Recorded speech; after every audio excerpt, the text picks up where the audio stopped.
வணக்கம். பொதிகை செய்திகளுக்காக விஜயகிருஷ்ணன். தலைப்புச் செய்திகள். நாடு நிலைத்த வளர்ச்சியை அடைவதற்கு தேசிய மனித உரிமை ஆணையத்தின் பங்கு முக்கியத்துவம் வாய்ந்ததாக உள்ளது பிரதமர் நரேந்திர மோடி.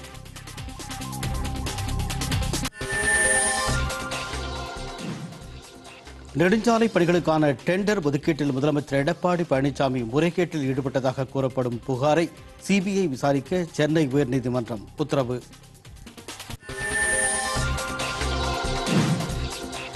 தங்களை ஆட்சி செய்பவர்களை பற்றி தெரிந்து கொள்வதற்கான உரிமை மக்களுக்கு உண்டு. குடியரசுத் தலைவர் Ramnath Kovind.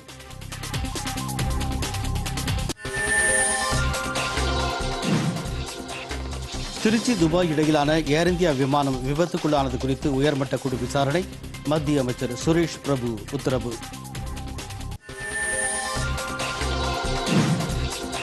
India west Indies அணிகளுக்கு இடையேயான இரண்டாவது மற்றும் கடைசி டெஸ்ட் கிரிக்கெட் போட்டி இன்றைய ஆட்ட நேர இறுதியில் வெஸ்ட் இண்டீஸ் அணி 7 விக்கெட் இழப்பிற்கு 295 ரன் எடுத்துள்ளது.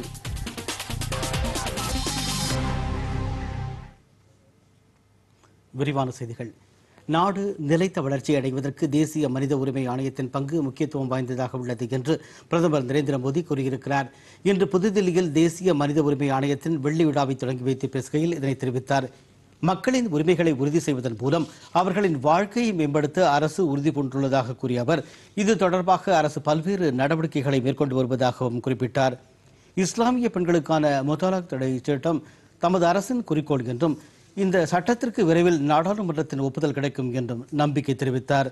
மத்திய அரசின் மாபெரும் திட்டங்களில் ஒன்றான ஆயுஷ்மான் பாரத் சுகாதார காப்பீட்டு திட்டம் தொடங்கப்பட்டு 2.5 வாரங்களே ஆகும் நிலையில் 50,000த்திற்கும் மேற்பட்டோர் இத்திட்டத்தின் மூலம் பயனடைந்திருப்பதாகவும் கூறினார். 25 ஆண்டுகளுக்கு முன்பு இதே நாளில் தேசிய மனித உரிமைகள் ஆணையம் ஏற்படுத்தப்பட்டது. 3 நாட்கள் நடைபெறும் இந்த மனித உரிமை ஆணைய மாநாட்டில் சிறப்பு அஞ்சல் தலையையும் உரையையும் பிரதமர் வெளியிட்டார். இந்த நிகழ்ச்சியில் மத்திய உள்துறை அமைச்சர் ராஜ்நாத் சிங் உள்ளிட்டோர் கலந்து கொண்டனர்.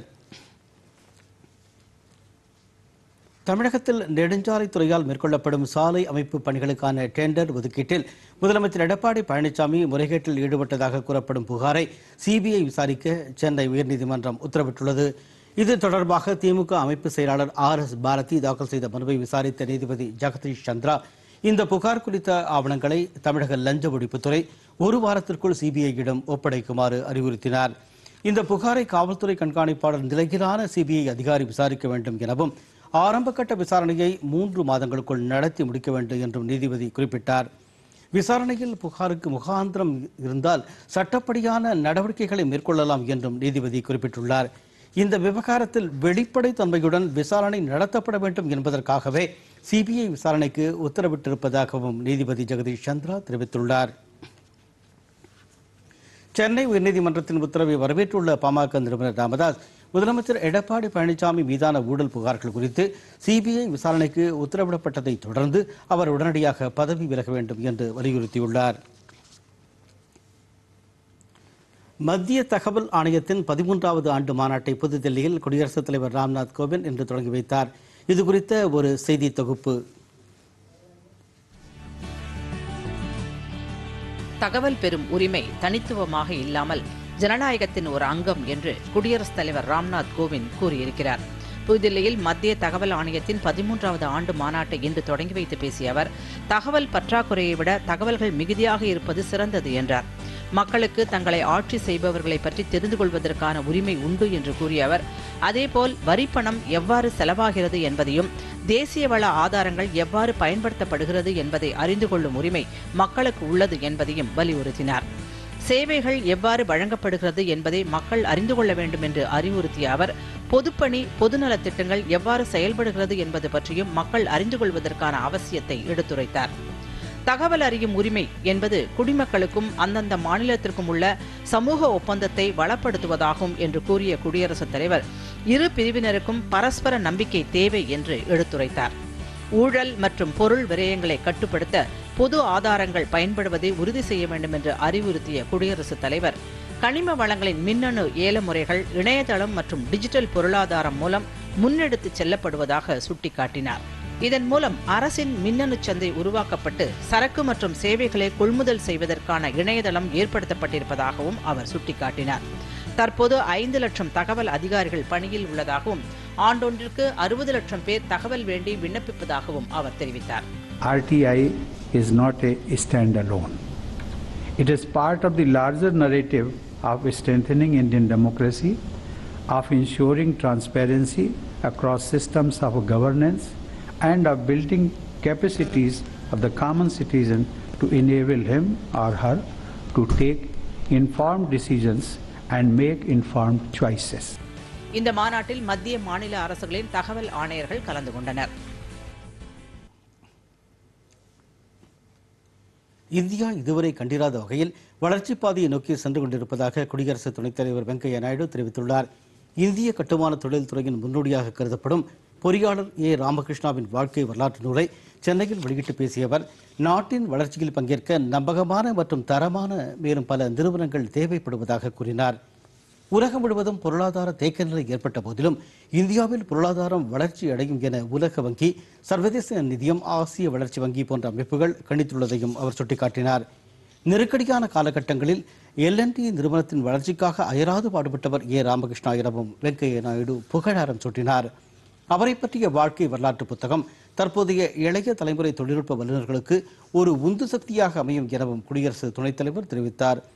பத்மபூஷன் விருது பெற்றவரான பொறியாளர் ராமகிருஷ்ணா தில்லி மகாய் கோவில், பெங்களூரு விமான நிலையம், சத்யசாய் மருத்துவக் கல்லூரி போன்ற சிறப்புமிக்க கட்டிடங்களின் கட்டுமான பணிக்கு பின்னணியில் இருந்தவர் என்றும் வெங்கையா நாயுடு தெரிவித்தார். பிரான்ஸ் நாட்டிற்கு 3 நாள் அரசுமுறை பயணமாக சென்றுள்ள பாதுகாப்புத்துறை அமைச்சர் நிர்மலா சீதாராமன் அந்நாட்டு இருதரப்பு உறவுகள் குறித்து பேச்சுவார்த்தை மேற்கொண்டார். பாதுகாப்பு ஒத்துழைப்பு குறித்த பேச்சுக்கள் முக்கியமாக இடம்பெற்றன. இரு தலைவர்களும் பிரதிநிதிகள் அளவிலான பேச்சுவார்த்தைகள் மேற்கொண்டதோடு பரஸ்பர நலன் சார்ந்த பிராந்திய உலகளாவிய பேச்சுவார்த்தைகளும் இதில் இடம்பெற்றன. ரஃபேல் பேரங்கள் தொடர்பான பெரும் சர்ச்சைகள் நிலவியதை தொடர்ந்து பாதுகாப்புத்துறை அமைச்சர் நிர்மலா சீதாராமன் பிரான்ஸ் நாட்டிற்கு சென்று இதுபோன்ற பேச்சுவார்த்தைகளை மேற்கொள்வது முக்கியத்துவம் பெறுகிறது. ஐக்கிய முற்போக்கு கூட்டணி அரசு ரஃபேல் போர் விமான ஒப்பந்தத்தில் மேற்கொண்ட வழிமுறைகளை காட்டிலும் தற்போதைய பிஜேபி அரசு பன்மடங்கு சிறப்பான ஒப்பந்தத்தை ஏற்படுத்தியுள்ளதாக மத்திய ரயில்வே துறை அமைச்சர் பியூஷ் கோயல் இன்று புதுதில்லியில் செய்தியாளர்களிடம் பேசுகையில் தெரிவித்தார்.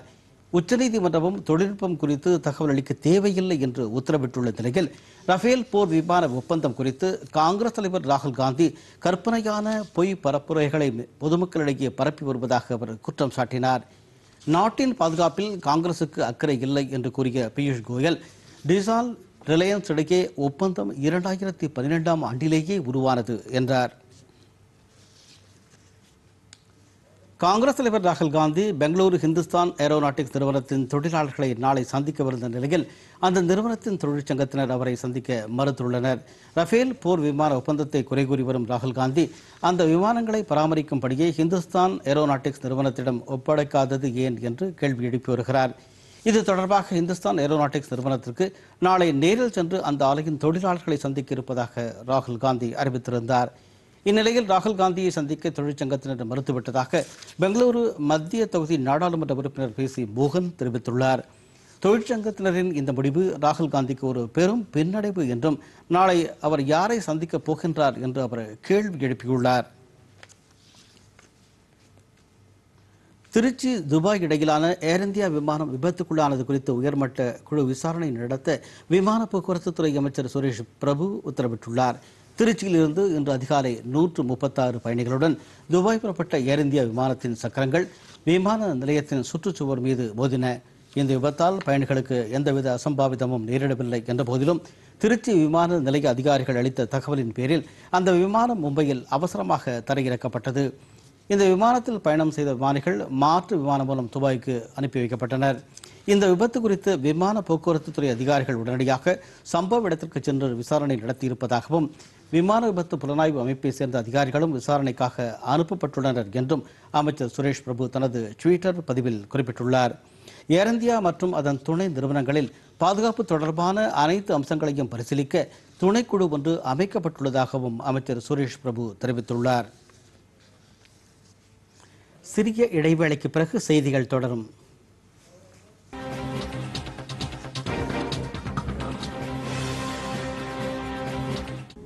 அண்மை காலங்களில் திடீரென கொட்டி தீர்க்கும் கனமழை, பெருவெள்ளம், காட்டுத்தீ, நிலநடுக்கம் என்று மக்கள் பல வகைகளில் அவதிப்பட்டு வருகிறார்கள். 8000 கிலோமீட்டர் நிலத்துக்கு கடல் இருக்கிறதுனால அதில் கிட்டத்தட்ட ஒரு 45 கோடி மக்கள் பாதிக்கிறதுக்கான வாய்ப்பு அதிகமாக இருக்குது. இப்போ வளர்ந்த நாடுகளான அமெரிக்காவும் ஐரோப்பாவும் ஏற்கனவே அதிகமாக பொல்யூட் பண்ணிட்டாங்க. அவங்களோட இண்டஸ்ட்ரியல் ரெவல்யூஷன் வச்சு மிக அதிகமாக பொல்யூட் பண்ணிட்டாங்க. அதோட விளைவுகளும் இன்னைக்கு ஒரு முக்கியமான காரணம்.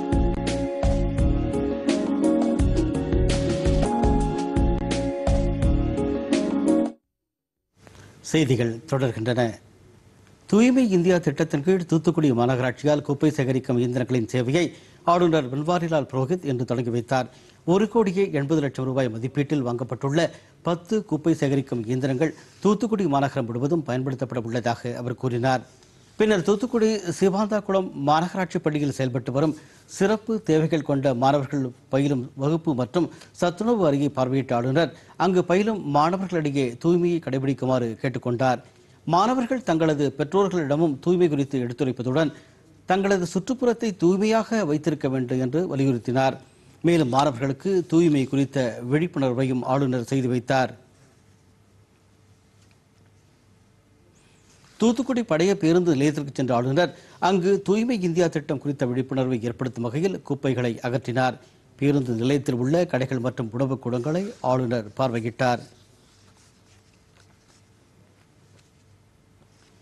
ரியல் எஸ்டேட் தொழிலில் தென் மாநிலங்கள் சிறப்பாக செயல்படுவதாக மத்திய வீட்டு வசதி மற்றும் நகர்ப்புற மேம்பாட்டுத்துறை இணையமைச்சர் ஹர்தீப் சிங் பூரி பாராட்டு தெரிவித்துள்ளார். சென்னையில் நடைபெற்ற ரியல் எஸ்டேட் பற்றிய மண்டல அளவிலான பயிலரங்கில் பேசிய அவர் மத்திய அரசின் ரியல் எஸ்டேட் ஒழுங்குமுறை சட்டத்தின்படி இதுவரை 32,500 ரியல் எஸ்டேட் திட்டங்களும் 25,000 முகவர்களும் பதிவு செய்யப்பட்டுள்ளதாக கூறினார். 2030ஆம் ஆண்டுக்குள் நாடு முழுவதும் ஆண்டுதோறும் 70 கோடி சதுர மீட்டர் முதல் 90 கோடி சதுர மீட்டர் பரப்பிலான வீடுகள் கட்டப்பட உள்ளதாகவும் குடிசை பகுதிகள் மேம்படுத்தப்படும் என்றும் மத்திய அமைச்சர் ஹர்தீப் சிங் பூரி தெரிவித்தார்.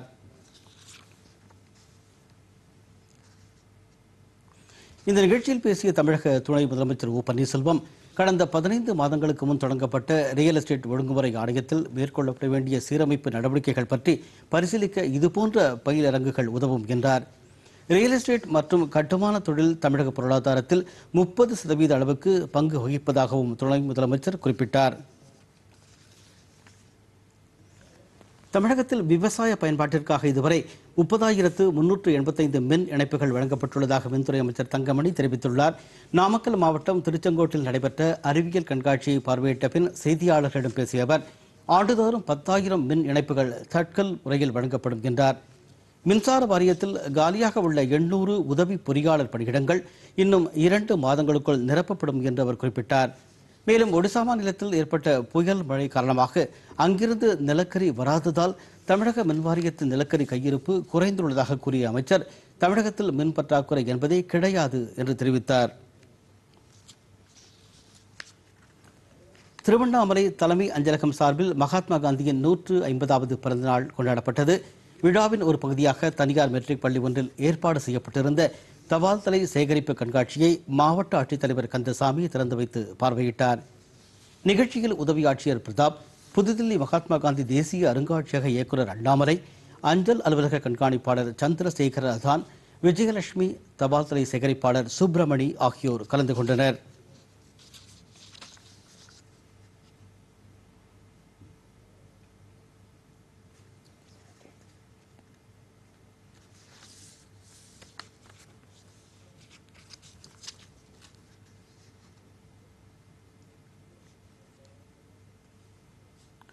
சென்னை மாநகரில் பல்வேறு பகுதிகளில் திருடு போன செல்போன்களை காவல்துறை உதவி ஆணையர் கோவிந்தராஜ் இன்று உரியவர்களிடம் ஒப்படைத்தார்.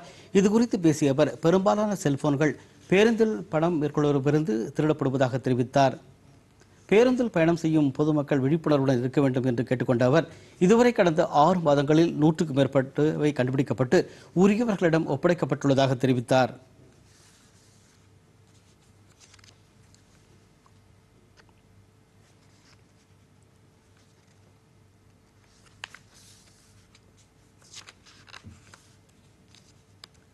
இந்தியா வெஸ்ட் இண்டீஸ் அணிகளுக்கிடையேயான 2வது மற்றும் கடைசி டெஸ்ட் கிரிக்கெட் போட்டியில் டாஸ் வென்ற வெஸ்ட் இண்டீஸ் அணி முதலில் பேட் செய்தது. இன்றைய ஆட்ட நேர இறுதியில் வெஸ்ட் இண்டீஸ் அணி 95 ஓவர்களில் 7 விக்கெட் இழப்பிற்கு 295 ரன் எடுத்துள்ளது. வெஸ்ட் இண்டீஸ் அணியின் போவல் 22 ரன்னும், பிரத்வைட் 14 ரன்னும், ஹோப் 36 ரன்னும் எடுத்தனர். ஹெட்மயர் 12 ரன்னும், அம்பரீஸ் 18 ரன்னும், ஹோல்டர் 52 ரன்னும் எடுத்தனர். உமேஷ் யாதவ், குல்தீப் யாதவ் தலா 3 விக்கெட்டுகளையும், இந்தியாவின் அஸ்வின் 1 விக்கெட்டையும் வீழ்த்தினர்.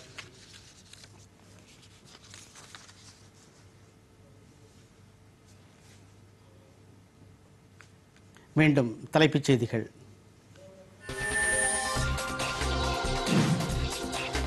நாடு நிலைத்த வளர்ச்சி அடைவதற்கு தேசிய மனித உரிமை ஆணையத்தின் பங்கு முக்கியத்துவம் வாய்ந்ததாக உள்ளது. பிரதமர் நரேந்திர மோடி.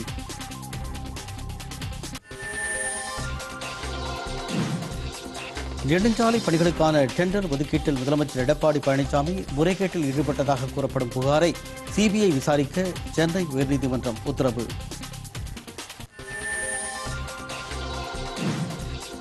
தங்களை ஆட்சி செய்பவர்களை பற்றி தெரிந்து கொள்வதற்கான உரிமை மக்களுக்கு உண்டு. குடியரசுத் தலைவர் Ramnath Kovind.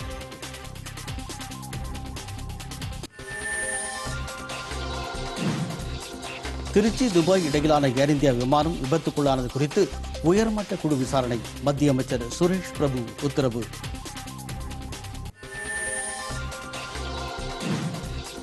India west Indies அணிகளுக்கு இடையேயான 2வது மற்றும் கடைசி டெஸ்ட் கிரிக்கெட் போட்டி.